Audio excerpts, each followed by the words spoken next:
Hey everyone, and welcome to Already Cancelled. I am Peter, that is Tara, and we are going to talk about the Twilight Zone, the original classic Twilight Zone. This is Season 1, Episode 25, because there was a time when seasons went up to 25 and beyond. People are alike all over is the name of the episode, and we're going to get into it. So, this episode features two astronauts going to Mars, and they encounter an intelligent life form, we'll just say at this point. I mean, actually, it's full spoilers for the episode, I don't have to hide it, but there's human-like beings on Mars, and there's a bit of a twist, which we'll get to, but I'll kind of leave it there and ask Tara, what does she think? What do you think of people are alike all over? I think this episode is pretty good. I don't think it's great. I think it's done better in Star Trek. So there's a funny story here where me and Tara just by accident happened to be watching this almost exactly at the same time. Within about we were like 30 seconds apart for somehow. Because we messaged each other a couple of times, just commenting on the episode as we were watching it. And at one point, Tara messaged me something, and I was like, "That happened like 30 seconds ago for me." Like I was just a little bit ahead. But the funniest part is that at one point she said, "This is reminding me of this episode of Star Trek," and about a minute after she said that, so I knew she hadn't gotten to this part yet. I knew she was behind me. It revealed something that made it even more like that episode of Star Trek. Because I got why you said that at the time. I got why you said it reminds me of The Cage, right? Because we've got these, telepathic style people, and they're recreating illusions for people to live in, right? I got why you compared it to that. And then the twist happens where he's literally in a cage at a zoo area, and I'm like, this is exactly The Cage. Notice that we have the same cast as The Cage. We have an actress from The Cage. It's even a similar sounding name. It almost rhymes with her Star Trek name. Yeah, Vina. Vina, yeah. And Tinya. Tila? Tinya. Tinya. Yeah, Tinya. Yeah. So, yeah, the similarities are something else. And obviously this came first, so we're not accusing this of ripping off Star Trek. If anything, I'm looking at Star Trek and going, hey... I think the actress would have known. Well, the name's so close that I have to imagine, was it intentional? Was it like, oh, we'll name you something like that character in Star Trek? Or is it an accident? Is it purely just similar for no reason? I mean, maybe it is. I don't know. But yeah. There's another guy in this episode who's also from Star Trek. I'm shocked. Absolutely shocked. We'll get into it once we get into the plot details. Sure, yeah. So the episode starts with... Well, actually, I'll say what I think of it before we dive into the details. What do you think of this episode, Peter? It's okay. I think my problem with this episode is not the premise or what it's doing. My problem is how it chooses to focus on anything at any given time. Like, if the point of the episode is the back half and the twist, then I feel like the first half of it's mostly a waste of time. Yeah, we do get a pretty great performance, though. Yeah, no, we do. But at the same time, what the first half is about made me think it was going to be more of a survival story. So then the second half feels like it's like, oh, we're doing this now. It felt like two different episodes glued together bizarrely. I thought it was going somewhere else with the episode. Because in the beginning we get Cornelius, who... it's not his name. Roddy McDowell, yes. Roddy McDowell. Yeah. Who is... He and another astronaut, I guess he's a biologist or a scientist who doesn't really want to go into space, but is being this is where he's supposed to go. But because of that, he's got this, he's just afraid. He's afraid of the unknown, or he's afraid of what's on the other side of the spaceship when they get onto Mars. And his co-pilot or co-astronaut is saying, well, don't worry about it, because I think that people are all over, so we'll meet them and they'll be just like us. Yeah. And I thought that the episode was going in a direction of they're going to be afraid just like he's afraid, and maybe be a little trigger happy or something like that. That might have made more sense and been a more satisfying conclusion to the first half of the episode, because so much of it's about fearing what's there. And this is one of these ones where you have to kind of put yourself in the time period, because to us, the idea that we're expecting human life on Mars or intelligent life on Mars is kind of silly these days, right? None of us would ever think that, just because of NASA and photos of Mars, and we just know there's not life like that on Mars. At least if it is, they're hiding. They're doing a really great job hiding if they are. I remember learning in in one of my astronomy courses that the old pictures of Mars, which we saw on here, had these like channel looking things. Like it looks like there was some kind of an infrastructure Hmm. on Mars, like some kind of like road system almost. You can see the lines in it and that they connect. It's a very strange looking picture of Mars, but that is a real picture from back in the day.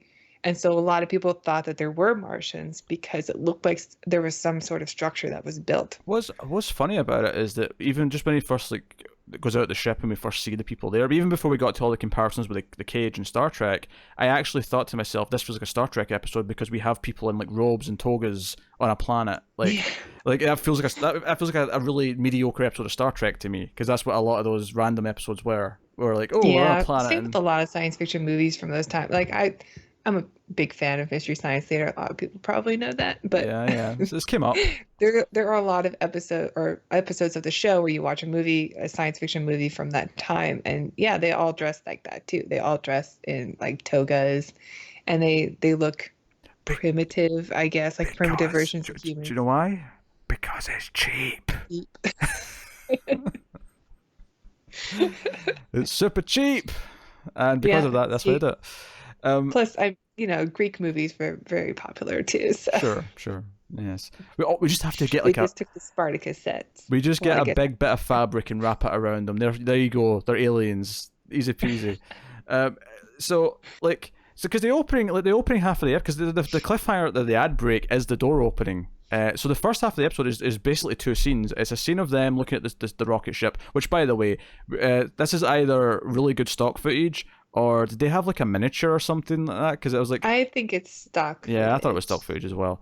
Yeah, Um, because I noticed that too. Like, but oh, it's that looks real. it's good stock footage though, because because sometimes when you go to stock footage, it looks like worse quality wise, or it feels like it's filmed from a different No, style. it blends right into the Yeah. episode until it goes from the rocket like going through the atmosphere to the rocket approaching Mars, Oh, and because it's that's just just clearly like a toy. yeah. There's a big difference. But so you've got this opening scene where it's them just talking about, oh, we should spend our last night on Earth, enjoying life on the planet, even though it's 3 hours till launch. Astronauts 3 hours till launch don't have free time. They got lots of It's stuff the to do. future. Um, The future going to Mars, not a big deal. what do you mean it's not a big deal? They don't know what they're going to find. This is clearly the first trip. Yeah, you're right. You're right. So he's worried Even that going on into a rocket ship isn't a big deal. sure. Maybe the moon's normal. The people are going back and forth to the moon all the time. Yeah. But he's worried what he's going to face. He's scared of the unknown. And the other guy is like, what's the other guy's name? Markinson. He's like, oh, it's fine. People are all alike, blah, blah. And then the second scene, which is the rest of the first half, is them waking up after they've landed, and it's a bit of a crash landing. There's debris everywhere. I do actually appreciate that they actually built a set that was like turned, like it felt like the ship had been turned like Yeah. sideways. It's good practice for Cornelius before he does the Poseidon adventure. Yeah, there you go. And one of the first things I noticed actually is that obviously because it's turned, it's not really, but there was lights on the wall that looked like Pac-Man, and there was like all these Yeah, Pac-Man I lights, noticed too. and I was like, oh, that's weird. Why is there so many Pac-Man lights? And then I realized, oh, that's right, we're flipped, so it's actually supposed to be pointing up the way, the triangle. So I'm like, oh, so it's more like the Paramount Right. logo then. So why is there Yeah, Paramount logo lights everywhere? I don't know. Set the design, future. yeah, there's the future. Um, So, but no, this entire scene is Roddy McDowall's character Sam trying to help Marcus, who's knocked out cold, and he's injured, and then eventually he does wake up, and Sam's like, oh, like I've tried to do this, but this needs fixed. And Marcus is like, okay, that's fine. No, we'll get outside. He's like, no, I don't. We shouldn't go outside. He's like, no, I bet you if there's anyone out there, they'll want to help us. I bet you, right? And he's got this faith in life and Hmm. humans, wherever they come from. And I was like, okay, this is interesting, because at this point in the episode, I was thinking, okay, this feels like it's more about survival. And I don't get me wrong, I expected to see a life form by the end of the episode, like that would be the ending. But I didn't think we were going to shift to like a full-on different style of story after this scene, because this to me felt like it was all going to be the build-up to like revealing the life. Yeah. And up until then, it was going to be about trying to like fix things in the ship so they don't die and try to get out or whatever. And it'll be about the conversation of convincing Sam to leave and go outside. Like I thought that was going to be it. Instead, Marcuson just dies, and the door opens on its own because they've opened it from the outside. Hmm. And I was like, okay, this is a direction, and that's what the cliffhanger is. It's when the door's opening. So yeah, so it's a weird episode in the sense that I don't feel like that everything that happens in the second half makes it feel like the first half focused on the wrong things, if that makes sense. Yeah.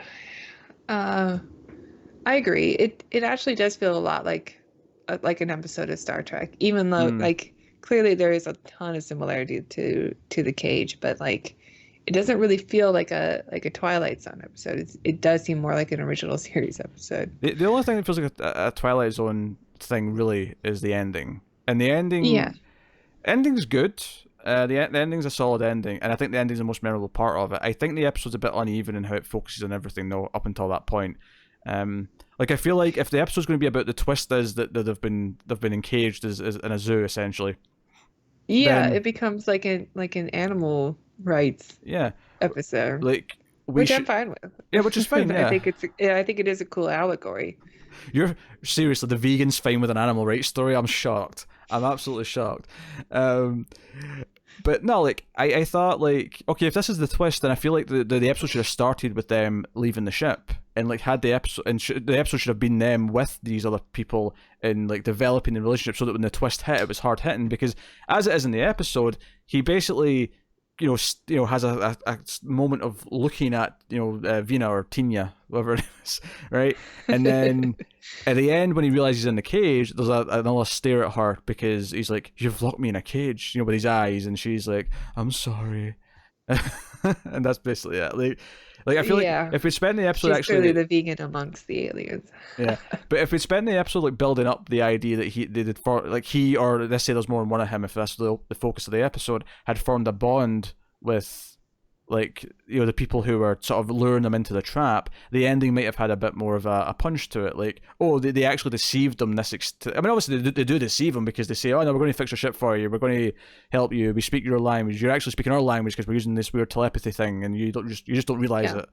Blah blah blah blah. But Yeah, and they give him like a house that looks like a nice house on Earth and like lure him in to make him feel more comfortable before they, actually just keep him in a cage locked up and on display. yeah, because With a sign that says creature from Earth in natural habitat. yeah. Which I mean, again, I like the ending on it. Just in a vacuum, I think the ending's a cool idea. But Yeah, because they're, more intelligent and they look down on us as an inferior species so they can like look at us in awe. Like they think they have dominion over us because they are more intelligent, which is, which, not right. funnily enough, is also a little Planet of the Apes. Yeah. Just to throw that out there, not just because Roddy McDowell, not just because Serling wrote that movie, but there's definitely some Planet of the Apes in that concept.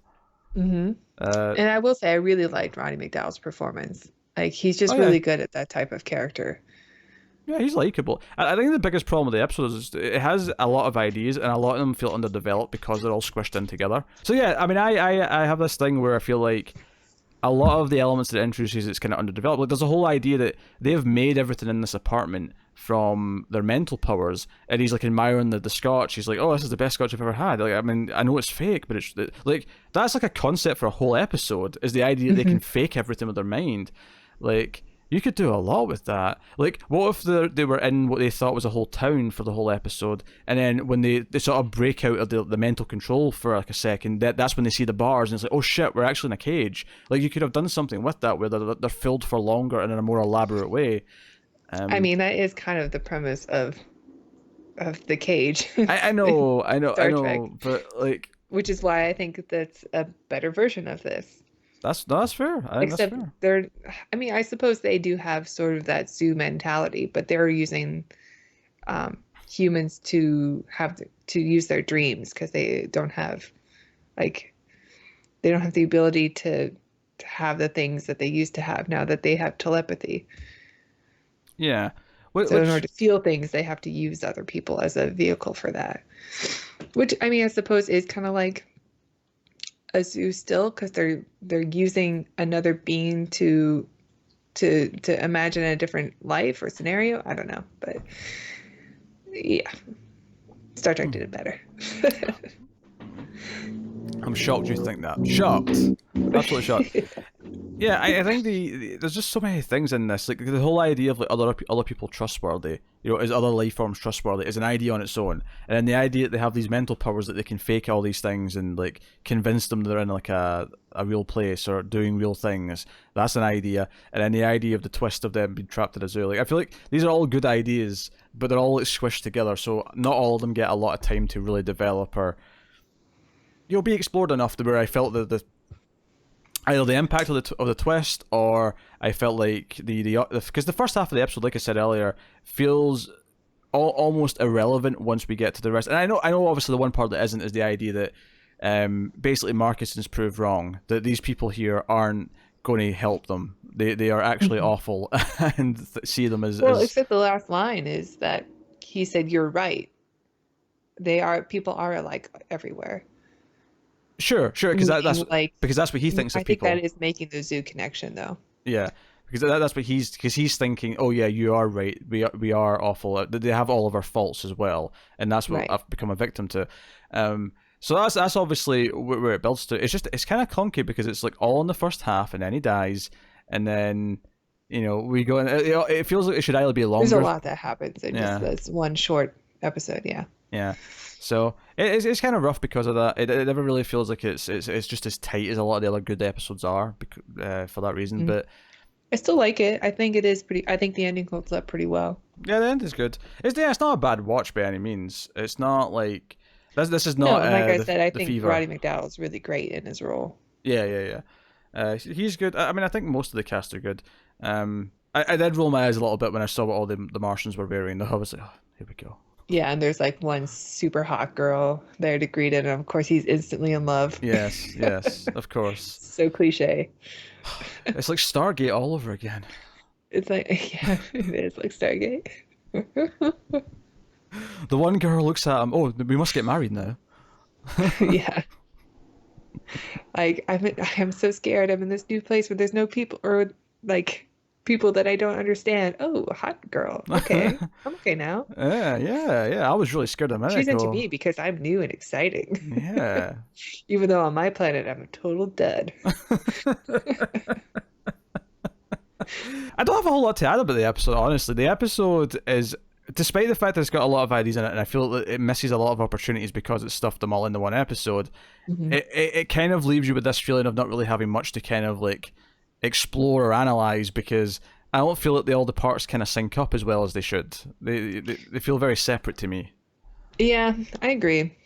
But still watchable. It's still pretty good overall. Yeah, it's just not like bad. you said, it is a bit messy, but it's not bad, and the ending does work for me. Not a bad episode, and of course, at the end we do get our Rod Serling telling us about next episode, of course, as he always does. Yeah, it's a fun one. And this is definitely the most elaborate he's done so far, because there's a visual effect. I know. I don't think this has happened Normally he's before. just sitting in a chair, sometimes with a cigarette. Yeah, not only is it a visual effect, he's actually in a set, and he's in like a little pod. It's almost like, not quite the pod from The Fly, but it's like something akin to that. It's like a sort of little pod. And we find out the next episode is going to involve time travel, and this is a time machine. And yes, we're experts now. And we've been working on time travel movies on the Ace constantly. But he fades away and then has a little joke where he says, "Where did everyone go?" before it fades to black. So there's a little bit more humor in there than normal. This is called Execution, and here's the description from IMDb. When a 20th century scientist tests out his time machine, he accidentally retrieves a murderer from 1880, not 1980, sorry, from 1880. Although, seeing what their vision of 1980 would have been would actually be quite fun, I think. Isn't this the premise to Time After Time? Well, no, because that's both Jack the Ripper and someone else coming forward, right? Like, the person chasing him's also from that time period. Yeah, I think he's like a Scotland Yard person. Yes. Isn't it H.G. Wells, actually? Isn't it H.G. Wells? Like, nah. Maybe he's the author of The Time Machine, but I haven't seen that movie in maybe 20 years. It's on our list. We're doing it in the Ace at some point in the next few months. But anyway, so yeah, retrieves a murderer from the 1880 with his time machine, saving him from the hangman's noose. Unaware of the man's history, the scientist attempts to acclimatize him to the new surroundings. This sounds potentially great. Yeah. I don't remember this at all. Nor do I, which is almost a little worrying that maybe the reason why we don't remember it is because it's not. We've had some pretty good ones that we didn't remember. That's true. That's true. So that's the next episode that we'll be covering. So you can look forward to that. That's episode 26, and that leaves only 10 after that until we're done with the season. This season's so long. I know. 36 episodes. This is insane. That's insane. Oh man. But yeah, so that has been episode 25 of the Twilight Zone. I'm already off the page. I've forgotten the title. I'm not going back to People check. are like Oliver. Hey, look at that. Tara's really good at this. So thank you very much for joining us. You can let us know what you think of this episode in the comments below. You can do all that stuff. You can, of course, support us over at patreon.com/MailFuzzTV. Can't they, Tara? They can. By donating as little as $1 per month, and you can get these episodes a week early. Plus, you get bonus episodes for other shows we do, like the Ace, the Top in Cinema Experiment, where we review science fiction films. Like Peter said, we've been doing a lot of time travel films, so you can catch up on those. Also, episodes Screams After Midnight that Peter does with Tim for horror films. Pretty fun. Yeah. Check it out. So, you could do that. You could also, of course, get us on the Twitters at mailed_fuzz for channel updates, and you can check out other content we do. I mean, Tara mentioned a couple of the movie podcasts there. It's worth mentioning that me and Connor do classic Star Trek reviews every week. We're on season 2 of Next Generation. We did all the original series. That's all there and finished, and we're about, at the time this goes up, probably about 7 episodes into Next Gen. So, ooh, you're getting so close to Shades of Grey. Is that season 2? Yeah. Okay. It's generally considered the worst episode of Star Trek. I don't think it's that bad. It can be worse than the puddle that killed one of the crew members. It can't be worse than that. Puddle of Evil. Artemis. Puddle of Evil. Yes. It can't be worse than that. It can't be worse than that. Or worse than Code of Honor. Oh yeah. Actually, the one we just recorded last night, because we're not as far as ahead in Star Trek as we are in Twilight Zone. We're kind of like Star Trek, we were recording like right before they go on Patreon the next day, but the one we just recorded last night actually featured an image of a dead character, and it got me really excited. Her legacy lives on. So, there you go. That has been our discussion of Twilight Zone episode 25, season 1. Thank you very much once again for watching or listening. We always appreciate it. Keep watching TV, guys, in the Twilight Zone.